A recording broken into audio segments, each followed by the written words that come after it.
And I'm joined here on the set by Alison Sargent, who's been scouring the newspapers today. Hello, Alison. Hi, Annette. We're starting with Brazil, where, of course, everybody's been focusing on the President-elect Jair Bolsonaro's appointment of Sergio Moro as a justice minister. It's certainly a controversial move. Definitely controversial, because Moro is the man who some say kind of paved the way for Bolsonaro to become president, because he is the judge who led the car wash anti-corruption investigation that saw former president Lula da Silva jailed. Lula is the man who would have run against Bolsonaro and who polls showed had kind of a chance of beating him. One Brazilian paper that you see behind me, O Estado de Sao Paulo, has republished online, actually, an old front page of theirs. This is from 2016. This was an interview they did with Sergio Moro, in which he declared that he would never enter politics.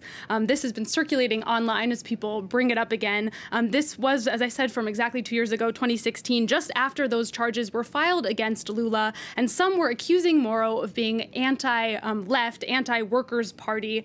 The paper has an analysis piece also saying that Moro's appointment may be good news for Bolsonaro, but it is very bad news for Operation Car Wash. They say that it really gives credit to this Workers' Party narrative that Moro was leading an anti-Lula crusade all of this time, even if, according to the paper, that is really a false narrative. The bright side of the appointment, according to the paper, for Bolsonaro is that he now gets to have a really big name in his government, because Moro is a very well-known figure in Brazil and quite a well-respected one. Now, moving to the UK, where a prominent pro-Brexit campaigner is under investigation for illegal campaign funding, and there is a Russian connection. There is a Russian connection, Annette, and we will get to that in a second. This paper is on many of the front pages today in the UK. You can see this man here, Erin Banks, on the front page of The Guardian. He was one of the founders of the Leave campaign and loaned over £8 million to it.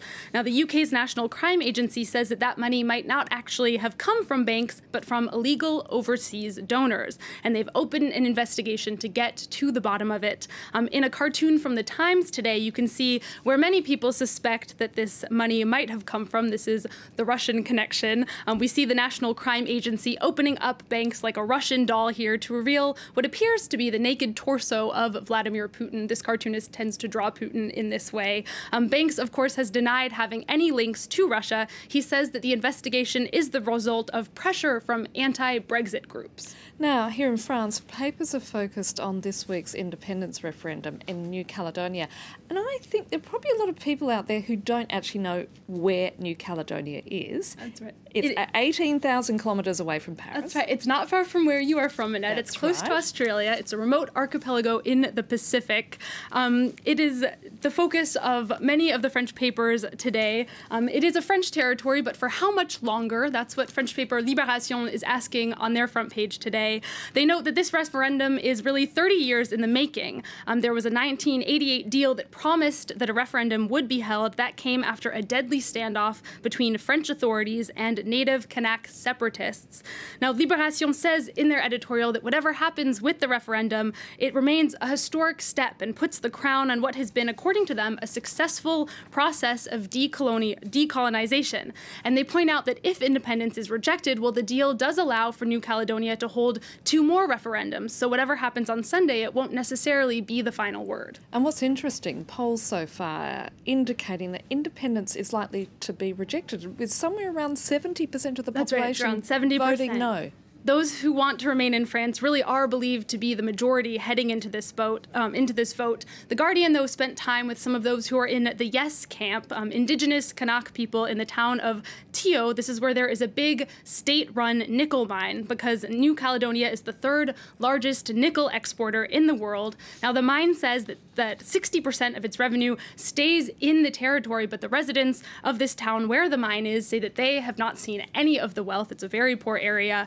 The Guardian writes that for separatists, this town has really become a symbol of France's continued colonial dominance in the area. And staying in the Pacific region, and French paper Le Monde is reporting that Palau has become the first country to ban sunscreen. This is extraordinary when you see so many people are basically seeking help for skin cancer. No, it's right. It makes me feel like I might have a hard time if I ever went to Palau, and many other tourists will want to take note of this. Starting in 2020, everyone will have sunscreen confiscated as they enter the country. Anyone caught, meanwhile, selling or importing sunscreen will be slapped with a fine of $1,000.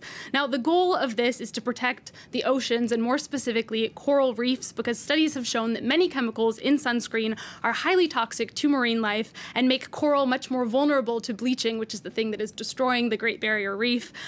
So I would have to say that even as a pale person, a sunburn is a small price to pay for saving the planet. Yeah, but it also means that it's more than just bring a hat. I think you need to be in the shade constantly, given the intensity of heat in that part of the world. Okay, finally, Alison, we're turning north to Finland, and this is a rather funny story, I think.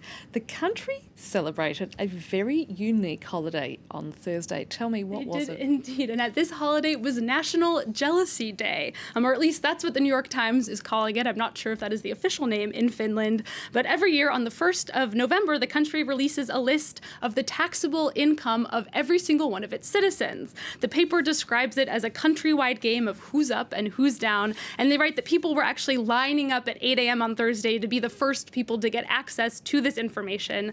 One professor in Finland described it as a positive form of gossip in a way. They point out that one of the great things that people do on this day is to publicly shame tax dodgers because they can see them based on this list.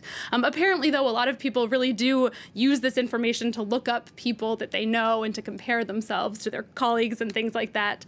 Some people in Finland also roll their eyes over it. They say that it's sort of a celebration of Finland's own honesty. But I would say that that's worth celebrating because it is hard to imagine a holiday like this happening in France or the United States or many other countries. Absolutely. Thank you so much for that, Alison. And if you want to take a look at the stories that we've been talking about, you can, of course, head to our website, that being france24.com.